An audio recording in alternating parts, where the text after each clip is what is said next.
Tema parenting ini sangat berkaitan dengan bagaimana orang tua membimbing, memberi contoh, serta membentuk perilaku anak dan remaja. Pembahasan ini disusun oleh jurnal psikologi yang mengkaji hubungan antara pola asuh orang tua, kontrol diri, moralitas, dan perilaku remaja.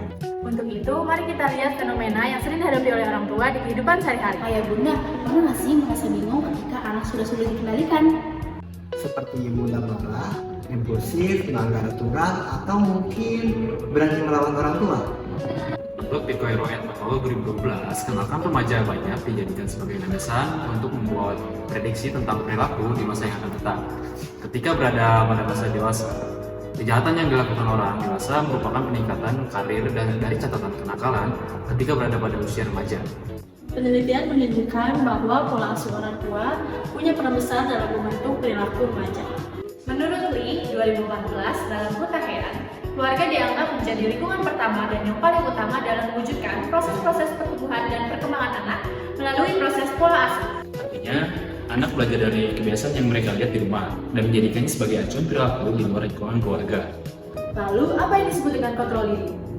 Menurut Badura 1997, regulasi diri adalah merupakan cara seseorang untuk mengatur dirinya sendiri, dapat mengatur lingkungannya dengan mengontrol tingkah lakunya.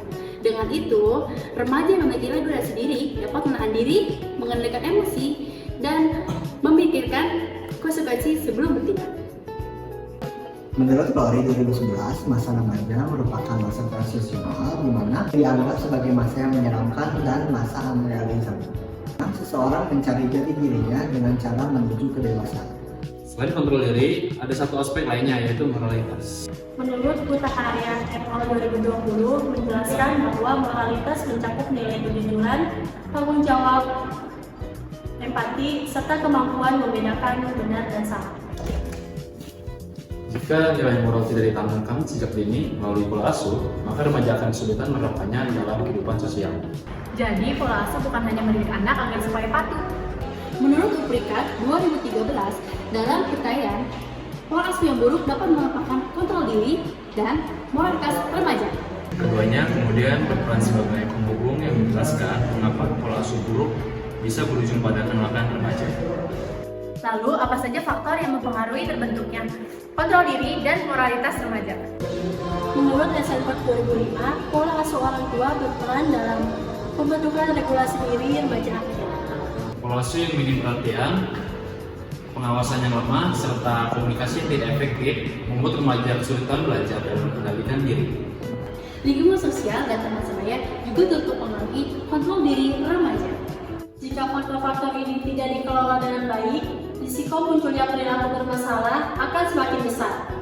Dari berbagai faktor tersebut, apa dampak pola asuh terhadap remaja? Dampaknya, remaja menjadi lebih impulsif, sulit mengendalikan emosi, dan kurang mampu mempertimbangkan konsekuensi dari tindakannya. Kondisi ini meningkatkan kenakalan remaja dan perilaku yang menyimpang. Sebaliknya, pola asuh yang positif dapat membantu remaja dalam membangun kontrol diri yang baik dan nilai moral yang kuat. Mengasuh anak bukan tentang menjadi orang tua yang sempurna. Orang tua berperan penting dalam mendidik anak, memberikan contoh yang baik, dan membangun komunikasi yang terbuka agar anak merasa nyaman dan dipahami.